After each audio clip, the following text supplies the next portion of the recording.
गुरुर्ब्रह्मा गुरुर्विष्णू गुरुर्देव महेश्वरा सद्गुरु साक्षात परब्रह्म तस्मै श्री सद्गुरवे नमः। जय जय रघुवीर समर्थ श्रीराम समर्थ। सद्गुरु चरणांना नतमस्तक होऊन आपण या सुंदर सकाळच्या मनमोहक वातावरणामध्ये सर्वजण उपासना करूनच बसलेले आहात असं समजून आपण या निरोपणास सुरुवात करूया। मायबाप सज्जनांचं स्वागत आहे। समर्थांनी सांगितलंच आहे ना की आयुष्यात जे काही बदलता येईल ना ते नक्कीच बदला, जे बदलता येत नाही ते स्वीकारा आणि जे स्वीकारता येत नाही ना ते सोडून द्या। पण कुठल्याही परिस्थितीमध्ये स्वतःला खुश ठेवायला विसरू नका, कारण जोपर्यंत आपण स्वतःवर प्रेम करत नाहीत ना तोपर्यंत आपल्याला या गोष्टींची उत्तरंसुद्धा मिळणार नाही। आणि हा कलियुग आहे ना प्रत्येक वेळी आपला फायदा करून घेणार आहे, प्रत्येक वेळी आपल्या वाट्याला दुःखच देणार आहे। म्हणून या कलीच्या सोबत आपण कसं संघर्ष करावं, आपण कसं त्याला सामोरे जावं हे समर्थांनी मनाच्या श्लोकांमध्ये सांगितलेलं आहे, दासबोधामध्ये सांगितलेलं आहे। म्हणून समर्थांनी सांगितलंच आहे ना, जोपर्यंत ही मनुष्याची बुद्धी आहे ना, जोपर्यंत दुसऱ्याच्या जीवनामध्ये दुःख निर्माण करण्याचं त्याच्या मनामध्ये येत असेल तर स्वतःचं भलं कधीच होणार नाही। म्हणजे दुसऱ्याचं वाईट करणाऱ्यांचं कधी चांगलं होतं का बरं? कधीच नाही। हे कर्माचं फळ आहे ना ते प्रत्येकाला मिळतं, जरी आता मिळालं नाही तरी येणाऱ्या काळामध्ये ते मिळणार आहे। म्हणजे चांगला असू द्या किंवा वाईट असू द्या, पण हे कर्माचं फळ ते नक्कीच मिळणार आहे। म्हणून समर्थ रामदास स्वामींनी या मनाला चालना मिळावी, या मनाला ऊर्जा मिळावी म्हणून मनाचे श्लोक निर्माण केले आणि त्यामध्ये या मनाला गुंतवावं लागलो। पण कधी कधी हे मन आहे ना त्यामध्ये गुंतू पाहत नाही, कारण ते वाईट विचारांनी भरलेलं असतं। पण समर्थांनी सांगितलेलंच आहे ना, जो वाईट वृत्तीचा जरी असेल, वाईट विचारांचा जरी असेल, पण त्याने हे श्लोक मनामध्ये निर्माण केले ना तर त्याला कोणतीही भूतबाधा, कोणतीही वाईट शक्ती कधीच भेदू शकणार नाही। समर्थांनी मनाच्या श्लोकांमध्ये सुंदर वर्णन केलेलं आहे। सदा राम नामे वदा पूर्ण कामे कदा बाधिजेना पदानित्यनेमे मदालस्य हा सर्व सोडोनि द्यावा प्रभाते मणी राम चिंतित जावा। बघा पहिल्या या श्लोकाच्या 2 ओळी आहेत ना, सदा रामनामे वदा पूर्ण कामे कदा बाधिजेना पदा नित्य नेमे। म्हणजे काय बरं? म्हणजे जो मनुष्य आहे सतत रामनामाचा जप करतो त्याच्या सर्व इच्छा पूर्ण होतात। आणि वदा म्हणजे वचन किंवा प्रतिज्ञा, जो रामनामाची व्रतस्थपणे आराधना करतो त्याचं जीवन परिपूर्ण होतं।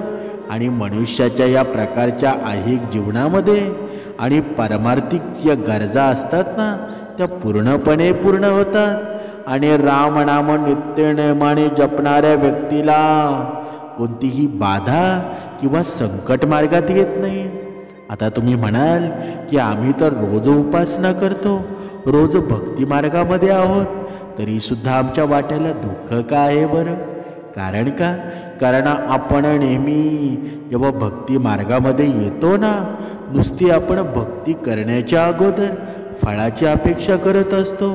पण समर्थांनी सांगितलेलं आहे ना जेव्हा आपण भक्ती मार्गामध्ये येतो, जेव्हा आपण उपासनेला बसतो, तेव्हा आपल्या उपासनेकडे लक्षच नसतं. नुसतं भगवंताशी आपण आपल्या दुःखांविषयी बोलत असतो, आपले प्रश्न मांडत असतो. मग जर तू मनोभावे जर भक्ती केली नाहीस तर तुझ्या सर्व प्रश्नांची तुला उत्तरं मिळतील का बरं?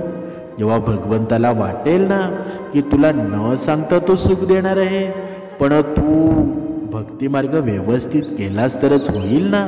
म्हणजे जो मनुष्य आहे ना, रामनामाचा सतत जप करतो, त्याला मागावं कधी लागत नाही. पण हा कलियुगातला मनुष्य निरंतर मागण्या करत असतो. म्हणूनच समर्थांनी सांगितलेला आहे ना, हा भगवंत आहे ना, सर्व काही पाहत असतो.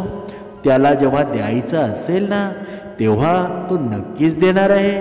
तुम्हाला मागायची काही आवश्यकताच नाही. पण हा मनुष्य देह आहे ना, एवढा लालची झालेला आहे की भक्ती मात्र कमी करतो, पण भगवंताकडे मागतो मात्र जास्त. बघा, दुसऱ्या त्या 2 ओळीच्या श्लोकांमध्ये सांगितलेलं आहे, मदालस्य हा सर्व सोडून द्यावा, प्रभाते मणी राम चिंतित जावा. म्हणजे काय बरं? म्हणजे अहंकार म्हणजे मद आणि आळस म्हणजे आळस्य हे पूर्णपणे सोडून द्यावे. हा अहंकार आहे ना, हा साधनेतील सर्वात मोठा अडथळा आहे आणि आळस या आध्यात्मिक उन्नतीला मारक आहे. म्हणून भक्ताने आपलं जीवन शिस्तबद्ध आणि नम्रपणे बनवावं. म्हणजे पहाटे उठल्यानंतर सर्वप्रथम श्री रामाचं चिंतन करावं. सकाळी सूर्योदयाच्या वेळी वातावरण शांत असतं आणि मन सुद्धा प्रसन्न असतं आणि मन निर्मळ सुद्धा असतं. अशा वेळी केलेलं रामनाम चिंतन नेहमी मनुष्याच्या जीवनामध्ये प्रभावी ठरत असतं. म्हणूनच संपूर्ण दिवस सकारात्मकतेने भरून जातो. म्हणून आपण समर्थांनी सांगितल्याप्रमाणे ब्रह्ममुहूर्तावर उपासना करतोस ना, ते त्याचंच फळ आहे ना. म्हणून जीवनामध्ये हा जन्म मिळाला आहे ना, तर आपले कर्म श्रेष्ठ असायला हवी. कारण कर्माचं फळ हे प्रत्येकाला मिळत असतं. बघा, आपण एका उदाहरणाद्वारे स्पष्ट करूया की कर्माचं चांगलं वाईट फळ असतं ते मनुष्याला कशा पद्धतीनं मिळतं. एका गावामध्ये एक वांज स्त्री राहत होती. आता वांज स्त्री म्हणजे काय बरं? म्हणजे तिला मूळबाळ नव्हतं. अनेक उपचार केले परंतु तिला मूळबाळ झालं नाही. ती रोजच्या रोज साधू संतांजवळ जाई, तंत्र मंत्र करणाऱ्यांजवळ जात असे. एके दिवशी एका तांत्रिकाने तिला सांगितलं, तू मंगळवाराच्या रात्री कोणाच्या तरी घरात आग लावली ना तर तुला पुत्र प्राप्ती होऊ शकते.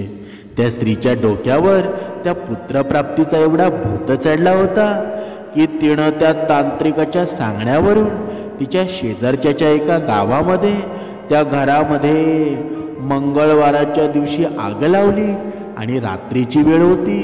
कोणाला काहीच कळलं नव्हतं की ती नक्की आग कोणी लावली आहे. त्या घरामध्ये जे काही होतं ना, धन दौलत संपत्ती पशु पक्षी सर्व काही रात्रीमध्ये जळून खाक झालं. गाई म्हैशी बैल असे सर्वजण मिळून 8 प्राणी त्या आगीमध्ये सामावून गेले. आणि काही दिवसानंतर त्या स्त्रीला पुत्रप्राप्ती झाली आणि अशा प्रकारे तिला एक एक करून 8 पुत्र झाले. आता ती 8 पुत्रांची आई बनलेली होती. बघा, हे निरूपण आहे ना, एकदम लक्ष देऊन ऐका, कारण हे निरूपण तुमच्या जीवनाचं सार आहे. बघा, ती 8 पुत्रांची स्त्री बनली आणि ती स्त्री आता खूप खुश राहायला लागली होती. परंतु तिचं हे कृत्य तिच्या सासऱ्याला माहीत होतं. त्याला माहीत होतं की हिने एका पाखंडी तांत्रिकाच्या सांगण्यावरून शेजारच्या घरामध्ये आग लावून निर्दोष 8 प्राण्यांना तिने मारलं आहे. त्या स्त्रीचा म्हातारा सासरा एके दिवशी बसून हाच विचार करत होता की हिने तर खूप मोठा अपराध केला आहे, परंतु एवढा असून सुद्धा देवानं हिला 8 पुत्रांची आई बनवलीच कशी? हिला खूप मोठा आनंद देवाने दिला कसा? असं वाटतंय की देवाच्या घरात सुद्धा न्याय आहे का नाही, मला शंका वाटायला लागली आहे. बघा, असा तिचा तो सासरा बोलायला लागला. जसे जसे दिवस पुढे पुढे सरकू लागले तसे तसे तिचे 8 पुत्र मोठे होऊ लागले आणि एक एक करून त्यांचं लग्न लावून देऊ लागली. परंतु तिचं दुर्भाग्य इतकं होतं ना की ती जसे त्यांचे लग्न लावायची तो तिचा मुलगा मारायचा आणि असं करून करून तिचे 8ही पुत्र एक एक करून मरून गेले. आता त्या स्त्रीला डोक्याला हात लावायची वेळ आली होती. तिचा सर्व आनंद त्या दुःखामध्ये बदललेला होता. तिला रडताना पाहून तिचा सासरा तिला म्हणाला, सुनबाई, तू आता का रडत आहेस बरं? जसं तू पेरलं होतंस ना तसं तुला आता मिळालं आहे. देव प्रत्येक गोष्टीचा हिशोब ठेवत असतो. सासऱ्याचं हे बोलणं ऐकून सुनबाईला वाटलं तिला तिच्या जखमेवर कोणीतरी मीठ चोळल्यासारखं वाटू लागलं. तिला त्या सासऱ्याच्या बोलण्याचा खूपच त्रास होऊ लागला.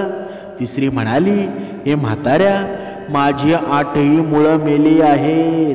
हे पाहून तुला खूप आनंद झालेला दिसत आहे. अशा प्रकारे त्या स्त्रीनं तिच्या सासऱ्याला खूप वाईट साईट बोलली. शेजारचे लोक सुद्धा तिथे जमले आणि ते देखील त्या म्हाताऱ्याला खूप बोलू लागले. तेव्हा तो म्हातारा सासरा म्हणाला, तुम्हाला माझ्या बोलण्यावर खूप जास्त राग येत आहे का? परंतु जेव्हा तुम्हाला या स्त्रीचं खरं रूप कळेल ना तेव्हा तुम्हाला सुद्धा हिचा खूप राग येईल. म्हातारा सासरा म्हणाला, स्वतःचा परिवार सर्वांना प्रिय असतो, मला पण आहे. मनुष्य, पशु, पक्षी, कीटक सगळ्यांना त्याचा स्वतःचा परिवार प्रियच असतो ना. आणि त्याचप्रमाणे मला सुद्धा माझ्या परिवारामध्ये नेहमी आनंदी वातावरण हवं आहे. परंतु दुसऱ्यांना दुःख देऊन मला माझ्या परिवारामध्ये आनंद नको आहे. माझ्या या दृष्ट सुनबाईनं एका पाखंडी तांत्रिकाच्या सांगण्यावरून एकाच्या घरात आग लावली होती आणि ज्यामध्ये त्या माणसाचे 8 मुखे प्राणी जळून मिळे होते. तेच 8 प्राणी हिच्या पोटी हिचे पुत्र बनून जन्माला आले आणि तेच तिला दुःख देऊन पुन्हा स्वर्गवासी झालेले आहेत. म्हणजे समर्थांनी सांगितलेलंच आहे ना, एखाद्याचं वाईट करून कधी कोणाला झोप लागली आहे का बरं? कधीच नाही. आणि जरी लागली असेल ना तरी ती किती दिवस लागेल बरं? एके दिवशी जेव्हा देवाचा कोप त्याच्यावर होतो ना तेव्हा त्यांनी जे काही केलेलं आहे ते व्याजासहित त्याला फेडावं लागतं. म्हणूनच जर तुम्ही दुसऱ्याचा आनंद हिसकावून स्वतःला आनंदी करत असाल तर ही तुमची सर्वात मोठी चूक आहे. जर तुम्ही एखाद्याला नष्ट करून एखाद्याला मागे खेचून पुढे जाऊ इच्छिता तर ही तुमची सर्वात मोठी चूक आहे. म्हणूनच तुम्ही तुमच्या या मार्गामध्ये कधीही यशस्वी होऊ शकत नाही. आनंद वाटून वाढत असतो, परंतु हिसकावून घेऊन तो कधीच वाढत नाही. या सृष्टीचा पालन करता परमात्मा हे सर्व पाहत आहे. प्रत्येकासोबत तेच घडत असतं. जो तो दुसऱ्यासोबत वागला आहे. देवाचा न्याय थोडा उशिरा नक्कीच होतो, परंतु तो कधीच चुकत नाही. आपलं आयुष्य आहे ना म्हणजे कर्माची शेती आहे. जसं आपण पेरणार आहोत ना तसंच आपल्याला मिळणार आहे, तसं उगवणार आहे. आणि दुसऱ्याचं वाईट करून कधी स्वतःचं चांगलं होतं का बरं? कधीच नाही. दुसऱ्याचं चांगलं कोण करू शकतो बरं? कारण ज्याच्या जीवनामध्ये ज्यानं आपल्या दुःखांना डावळून दुसऱ्याच्या जीवनामध्ये सुख निर्माण केलं ना तोच खरा मनुष्य आहे. आणि मनुष्याची व्याख्या आहे ना, सद्गुण मनुष्य तोच असतो ना जो दुसऱ्यांना प्रेम निर्माण करत असतो. दुसऱ्यांच्या जीवनामध्ये दुःख जरी आलं ना तरी त्याला स्वतःला दुःख होतं. मनुष्याचं जीवन असंच असावं ना.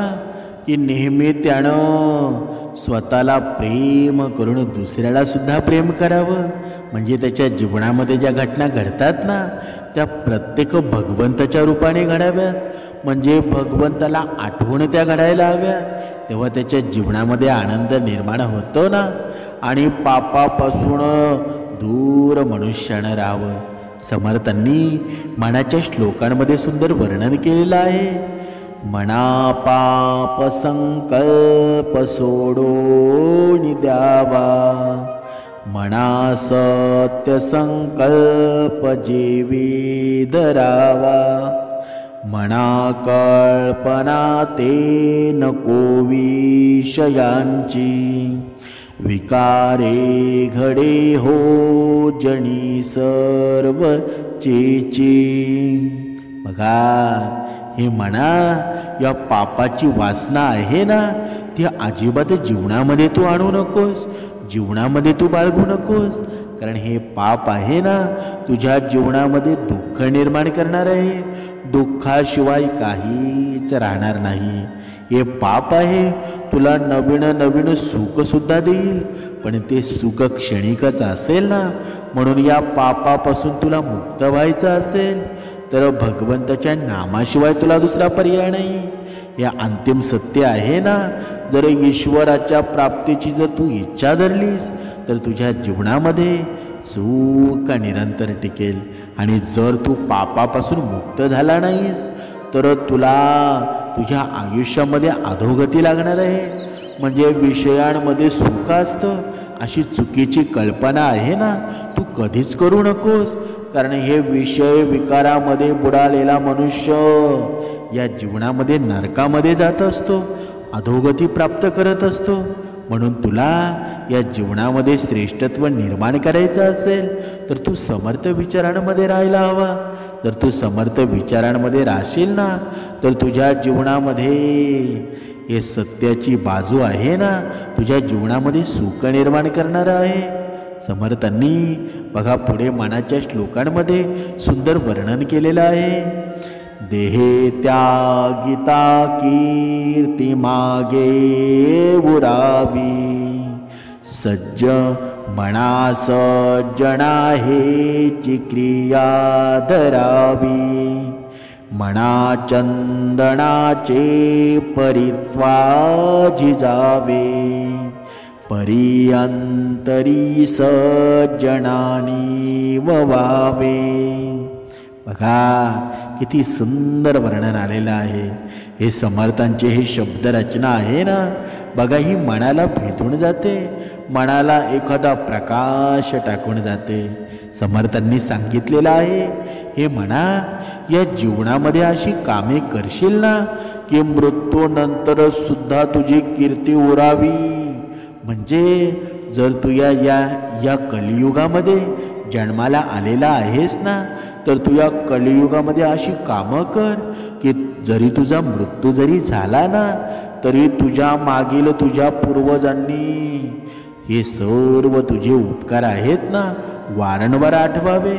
ज्याप्रमाणे बघा छत्रपती शिवाजी महाराजांचे बघा ज्या पद्धतीने त्यांचे आपल्यावर उपकार आहेत ना आजसुद्धा आपण त्यांचं नाव घेतो.